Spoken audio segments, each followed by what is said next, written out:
You're listening to You're listening to You're listening to You're listening to Beyond the Gates T, the podcast. Welcome to Beyond the Gates T, the podcast. I'm your host, Cornelius. And I gotta ask, did you recognize the last voice that welcomed you to this episode? It was none other than Kenny, played by Jason Vendries. Now, I used him because it seems like our fair Congressman, Martin Richardson, is having trouble with the skeletons in his closet. This is coming back up because he's thinking about a Senate run. He says the party is pushing him to run, but I'm not buying it. And neither is Nicole or Smitty. Anyway, thanks to Jason, Kenja, Naja, and Michelle for being part of that intro. Now, my guest for this episode. I'll give you a hint on who I'm talking to. Now we are on, you see, yes, on. If you guess Keith Robinson, you get a prize. Maybe some of Haley's special tea/coffee, but I can't confirm if it's spiked or not. Anyway, Keith and I chatted for a bit while he was taking a break from recording some music. He's a multi-talented guy, an actor, obviously playing Ted Richardson, but singing. And this could just be me, but I think singing is actually his passion. He just happens to be a great actor and has landed all these roles over the years. I also learned we were both born in Kentucky in cities only an hour apart. His parents went to a college that I almost went to, the closest college to where I grew up, but then I decided not to go to that school. Anyway, it was just kind of cool connecting on that. Okay, without further ado, here's my convo with Keith D. Robinson. How you doing, man? I'm doing well. Thanks so much for hopping on here and talking to me. Yeah, no problem, man. So I'm assuming you're on a break, or are you not filming today? Well, no, I'm recording today, so I'm moving around in the city. I'm not on set today. Okay, that's nice. You're not working hard in Fairmont Crest. So talk to me about the last you came on in May of last year, April of last year. It aired in May, but I came on in February of last year. Yeah. How's the last year been for you? Like, did you imagine that the show would be getting its 2-year renewal within your first year of being on the show? I didn't really think that far ahead, but I knew it had potential to do that. I mean, I think all the players involved were really great at what they did, and it seemed like the audience was gathering pretty fast. So all the signs were there, but, there's no guarantee. Go ahead. So you said there's no guarantee, but.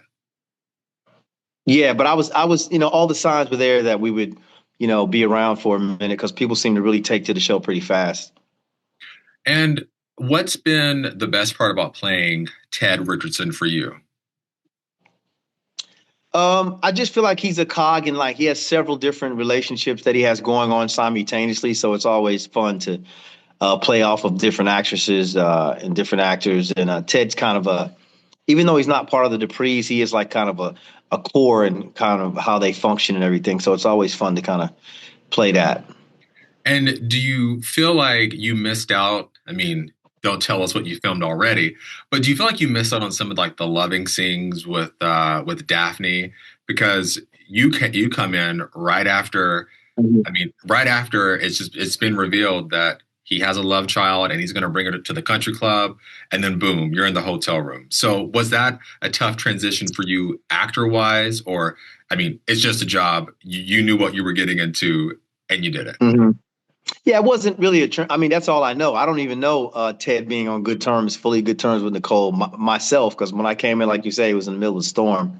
But as an actor, you just take on the characteristics. The more drama, the more conflict, the funner it is to play. I think kind of the reception from the audience was kind of taking me aback a little bit, because I think everybody had gotten used to the original guy who played him. So I kind of had to kind of win the hearts slowly of the fans and get them used to seeing me in this character, which I feel like is going pretty well now. But, it was some turbulence right off out of the gates. Don't check on Facebook. Yeah.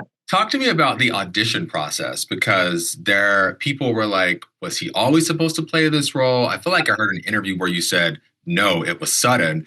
But take me back to your agent gets the call and they say, we want you to audition for this role. Yeah, I mean, I think I had auditioned for it like everybody else in Hollywood several times prior, but once the show is up and running, you kind of put it off your radar. So it came back around, and they said they wanted me to put another tape, and I was like, I thought I'd already done that. It kind of seemed like they didn't really know what they were looking for, but I didn't really know what was going on behind the scenes. So I finally agreed to do it.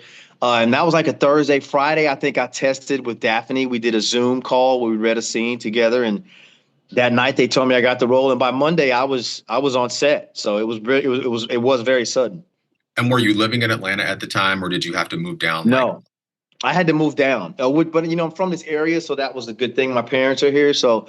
But yeah, it was a total transition. So I'm back and forth. I have a young son on the West Coast, so I'm transient for sure.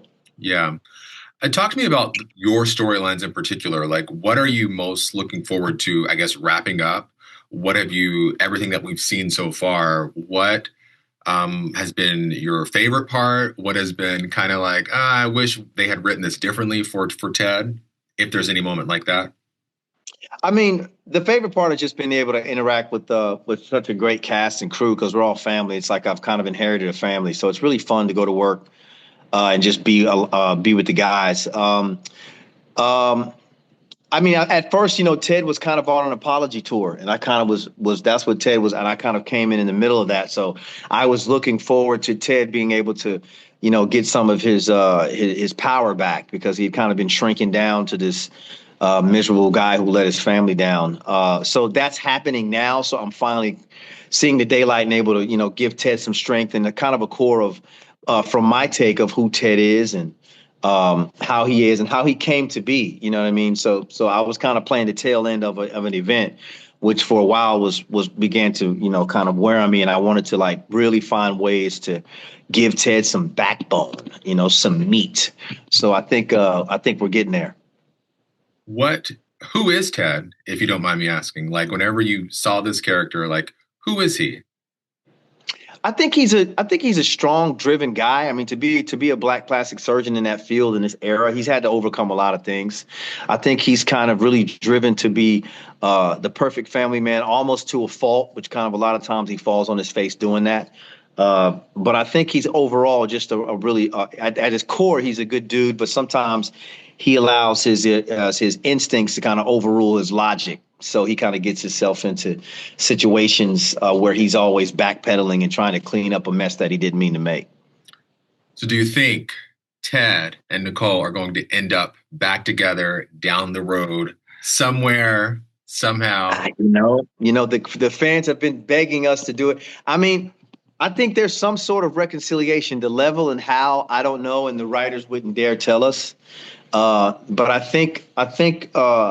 the fans, the people are speaking, so I think there has to be something that happens. Because right now they're on good. Well, I'm ahead of you guys, so right now they're on pretty good terms. But we'll see. We'll see. It'll be interesting. But I feel like the thing about soap operas is you want to play the drama, so the separation is a lot funner than the getting along. Yeah. I think the reason why everyone was taken aback by Ted's decades ago affair is because in the very beginning they set Ted to be this amazing husband to juxtapose against Bill, like this guy who's been cheating and now he's marrying his ex-wife's daughter's best friend. And then whenever it's found out that Ted is a cheater, it's like, what is going on? And then I know. and then you come in to all this. So you people are already upset. And then they have someone new to be upset at. So I'm glad that you all, and I know you said you're ahead of us, but Yeah. I think last week you brought flowers to Nicole, or Ted did, and it kind of felt like, yeah, things are smoothing over. Like, you're with Shanice-ish, even though there's some doubt. So there's some doubt there. Also, isn't Ernestine such a great actress? Like, Yeah. whenever I saw her just chilling behind the nurse's station, I said, "Who is she? And how come we're Right. not seeing her more?" And so I'm glad Right. they're doing that. Yeah. What do you want the fans to know about your work outside of Beyond the Gates? Because I looked at your IMDb. I was just too old for Power Rangers. That's like That's your first credit. Like I was in Yeah. Power Rangers like 5 years before that. Okay, but you started there, but you did ER, like you were like in all these things we've seen in our Hmm. life. Yeah. Dreamgirls, the 20th anniversary is coming up of that. Yep. You're releasing music. Some of your music Yep. is used in Beyond the Gates. Yep. What do you want fans to know about the work you do outside of Beyond the Gates? I want them to know it exists, of course. I would love for them to get to know me as a musician. The music side of me is kind of always kind of taking a backseat to the acting side, but it's really the core of who I am. Um, and just I think if you go down a rabbit hole and see my body of work, there's got to be something that you have seen and probably didn't know that I was in it. Um, but I think, I'm proud of the body of work. I just want people to enjoy it and continue to enjoy it, enjoy Beyond the Gates, and pick up the new album, Love Episodic 2, which will be out June the 26th this summer. So I'm excited to kind of reintroduce myself as the musician, which I've always been, but it's kind of always played second fiddle to the TV and film body of work. And you have a whole new audience. Yeah. Of course, Beyond the Gates was renewed. Great acting, great storylines, but the show's making money. So Yeah. if they can incorporate your music, the Chelsea Cat bags into real life, like, I mean, Hmm. it makes financial. You've been doing this long enough to know if something's not Hmm. making money, you don't get renewed. It goes away. Right. Right, exactly. Where were you whenever you found out about the renewal? I was on set. I was actually in Daphne's, walking by Daphne's dressing room and asking her if she'd heard anything, and she did. And so, moments later, they gathered us on set and they made the announcement. We had cake and went back to work. But it was a huge relief for all of us. We were all excited. So we feel good about being able to stay in people's living room for the next 2 years. And continue to build. And what's the importance of having a show like Beyond the Gates on where the cast is primarily African American? I think that's it right there. You're seeing people who you're seeing that look like us who we haven't seen in daytime TV. It's the first African American led cast, and it kind of gives us a staple and benchmark for people that younger than us to see, like, positive characters. They, although messy, but gainfully employed and living far above the poverty line, and kind of inspiring young actors and actresses. Kind of, I related to what when we first saw Different World and the Cosby Show as kids. It was like the first time we saw upper middle class black families that were well to do, that were functioning in the world. I think Beyond the Gates has the same effect. And how does that feel to know you're a part of something like that? It feels great, man. It feels great. It feels a part. It feels right for me because I've been lucky enough to be a part of a lot of projects that are kind of cultural bricks over the last 25, 30 years. So this fits right in. So it's awesome, man. On that note, is there anything else you'd like to add that I haven't asked, that I've left out, that you would want Beyond the Gates fans to know, fans of your music to know? I think the biggest thing is the music is coming. There's more music. People are asking me. Different Languages is the current single that's out right now, and it's doing pretty well. And the new album will be June 26th, and we're going to do some dates on the hiatus. So hopefully we'll be coming to a city near you to do it live, bring it, Ted. And I want to do a special thing for all the Beyond the Gates fans that pull up to the show. We're going to have something special for you guys, a Q&A and so on and so forth. So we got some good things going.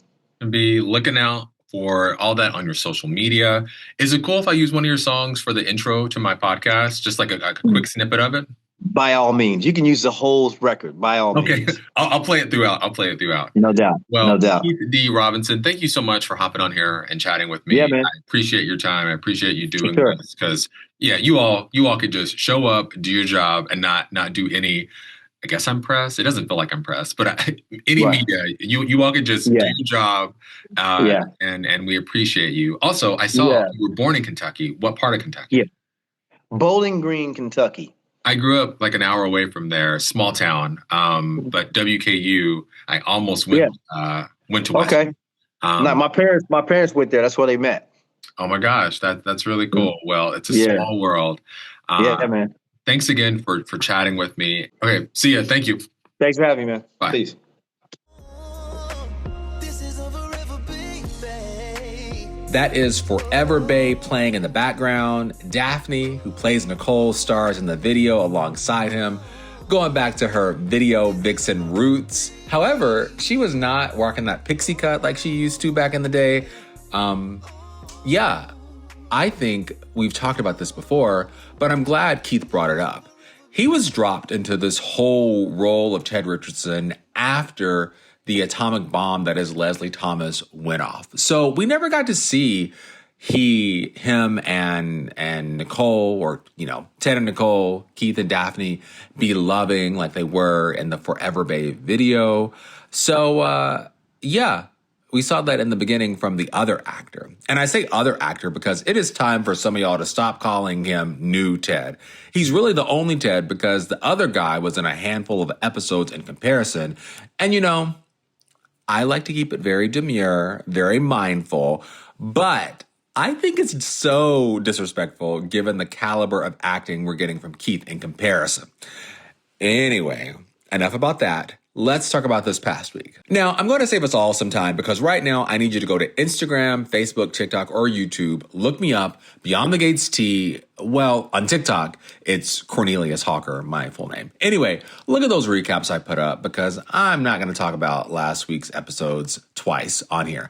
But I will talk about a few storylines. First, the plasma ring is about to wrap up. We've got our first victim, well, I guess to Jacob and Grayson. But Grayson, he is stabbed. He goes straight to Ashley. I've said this in my recaps, but I love how this storyline is first about to wrap up because it's getting annoying. But also, it's really touching everyone in Fairmont Crest. From Ashley, Grayson, Jacob, Naomi, the Duprees, these characters who aren't Duprees. It's really touching everyone. It's going to be fun to see how it wraps up. And I think Leah's going to go down. Obviously, Leah's going to go down. We also got Haley with the good cat because Bill is back to believing her bull, even after she closed an account for their non-existent kid and had the bank make a check out to her for hundreds of thousands of dollars. Like, come on. And she was pretending like she didn't see how she could transfer it to another account. She gave him the sob story, brought up Lynette. Like, dude, at this point, Bill deserves everything that's being done to him. Like, yeah.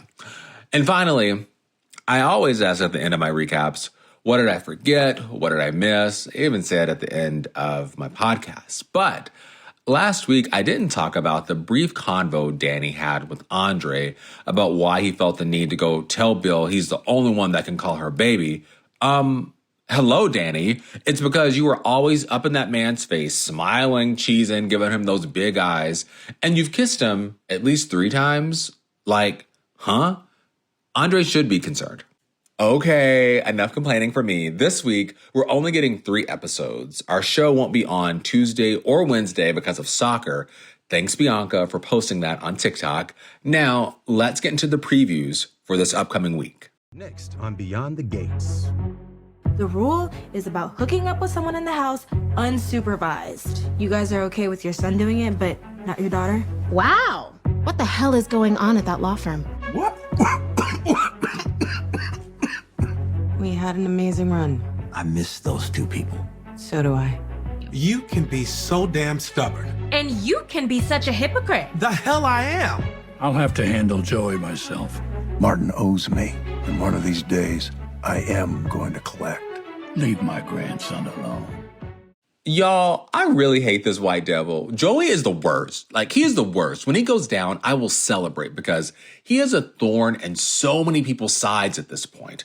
The Duprees, Vanessa and her kids, Randy. I want to see Joey's world really get rocked.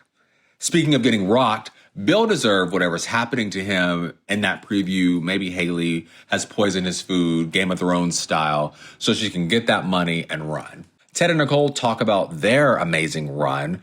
Are they setting the stage for a reconciliation between this once loving couple? Wouldn't surprise me.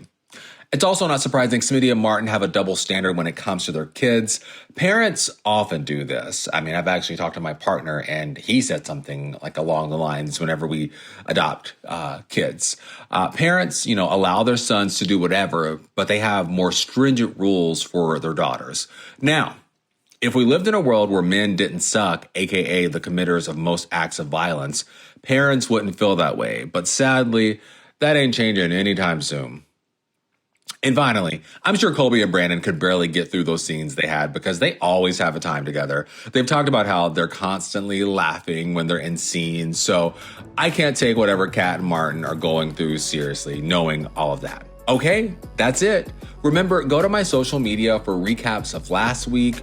What did I forget? What did I miss? And as always, I love you for listening.